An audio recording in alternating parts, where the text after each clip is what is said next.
Korea's Finance Minister Yoo Il-ho is amping up the nation's reform efforts to raise the country's growth potential. Now this as concerns rise over low growth becoming a trend in Korea, which still has a long way ahead to catch up with other advanced economies. Now for more on the government's policies for economic reforms, we have our Hwang Ji-hye joining me live in the studio. Now, as Ji-hye, earlier today, Seoul's Finance Minister unveiled plans to overhaul the country's industrial makeup. Exactly what does it mean by that?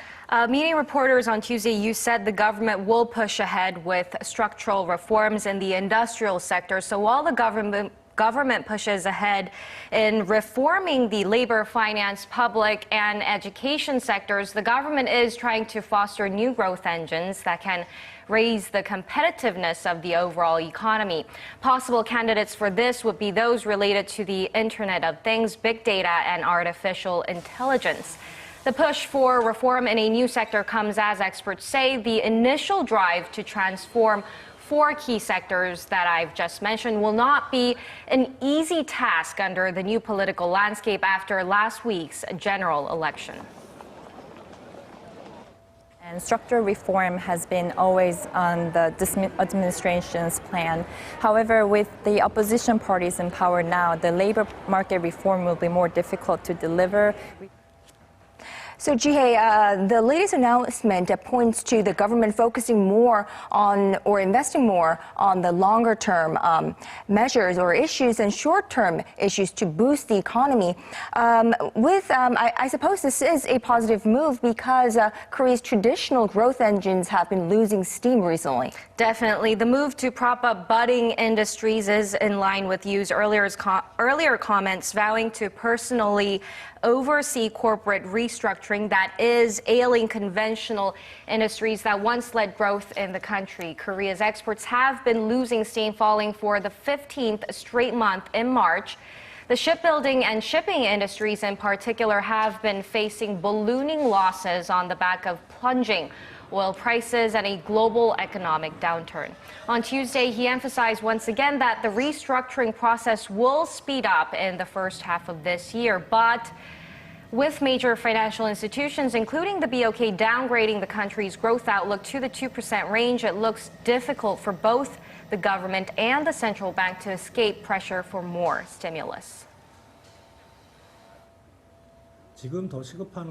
What is more urgent now is short-term stimulus measures. Both the BOK and the Finance Ministry seem reluctant about it, but they really need to give it more consideration. Raising the growth potential is an issue of the future, but we won't be able to realize it if we don't survive now. The Bank of Korea expects the economy to expand 2.8% this year. This makes it look almost certain that Korea is falling into a low-growth trap. The country's GDP growth stood at 3.7% in 2011, but plunged to 2.3% in the next year. Ever since then, the growth rate has remained in the 2% range, except for in 2014. Ji-hye, so the market seems to want more easing, analysts too. So why are the government and the central bank so reluctant to make that move? If the government injects more money into the economy through a supplementary budget, it will burden the country's fiscal soundness. And of course, it goes same with the rate cuts. It can cause foreign investors to pull out of Korea and further push up household debt levels that already stands at around $1 trillion. The top central banker has also been raising skepticism about the effectiveness of a rate trim, adding that a cut alone cannot be effective in boosting growth and that monetary policies need to go in hand with fiscal policies and structural reforms. Right, which makes next month interest decision all the more interesting for us to watch. Of course. All right, Ji-hye, thank you so much for that report. You're welcome.